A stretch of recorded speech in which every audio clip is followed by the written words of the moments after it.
అందరికీ నమస్కారము. గతంలో జగన్మోహన్ రెడ్డి గారు ప్రతిపక్ష నాయకుడిగా ఉన్నప్పుడు పాదయాత్ర చేసినటువంటి సమయంలో ఉద్యోగస్తులకు ఒక హామీ ఇచ్చాడు. ఆ హామీ ఏంటంటే సిపిఎస్ని మా ప్రభుత్వం వచ్చినటువంటి నెలలోపలే రద్దు చేస్తానని చెప్పేసి ఒక స్పష్టమైనటువంటి హామీని ఇచ్చాడు. అధికారంలోకి వచ్చినటువంటి జగన్మోహన్ రెడ్డి గారు ఆ సిపిఎస్ని రద్దు చేయకపోక వాళ్ళకి రావాల్సినటువంటి ఇంక్రిమెంట్లు కానీ బోనస్లు కానీ వాళ్ళు దాపెట్టుకున్నటువంటి ఫండ్ను కానీ మొత్తం కూడా ఈ నవరత్నాలకి మరలించి వాళ్ళని అందపాతల్లోకి నెట్టేశాడు. ఈ నవరత్నాలు ఇస్తున్నాము అని చెప్పేసి ఏమో జనాన్ని మభ్యపెట్టాడు. అదే టైంలో ఈ చిన్న చితగా ఎంప్లాయీస్ ఎవరైతే ఈ ప్రభుత్వంలో భాగస్వామ్యంలో ఉన్నటువంటి ఉద్యోగస్తులు ఉన్నారో వాళ్ళందరి యొక్క అవకాశం చెప్పాలంటే వాళ్ళ కడుపు మీద కొట్టాడు. వీళ్ళు ఉద్యోగస్తులు ఒక గవర్నమెంట్ ఉద్యోగం వచ్చిన తర్వాత అతనికి ఒక భరోసా ఏర్పడుతుంది.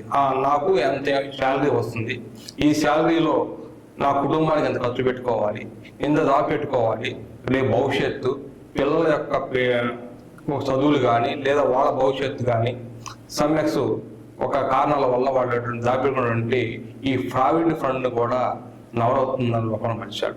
దానివల్ల ఎంప్లాయీస్లో ఉన్నటువంటి ప్రతి ఒక్క ప్రభుత్వ ఎంప్లాయీ ఎంత ఒత్తిడికి లోనయ్యారంటే అంత ఒత్తిడికి లోనయ్యారు.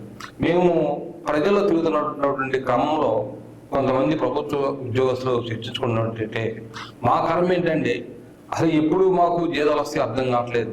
సరే జీతాల విషయం పక్కన పెడితే మేము దాపెట్టుకున్న డబ్బులను కూడా మా కనీస అవసరాలకు ఉంచుకున్నటువంటి డబ్బులను కూడా జగన్మోహన్ రెడ్డి గారు తీసుకెళ్ళి వివిధ రూపాయల్లో ఆ డబ్బులు మరలించి అసలు మా ఒకడ ఉన్నటువంటి అమౌంట్ మొత్తం కూడా ఇరిగించేశాడు.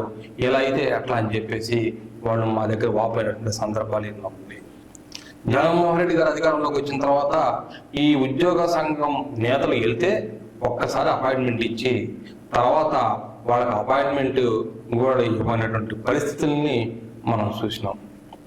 అట్లా ఆ క్రమంలో జగన్మోహన్ రెడ్డి గారు మొన్న 11 సీట్లకు పరిమితం అవడంలో ఉద్యోగస్తుల పాత్ర కూడా చాలా కీలకంగా ఉందని చెప్పేసి మేము జరిగినటువంటి మా పార్టీ నేషనల్ కాంగ్రెస్ పార్టీ సర్వేలో తేలింది.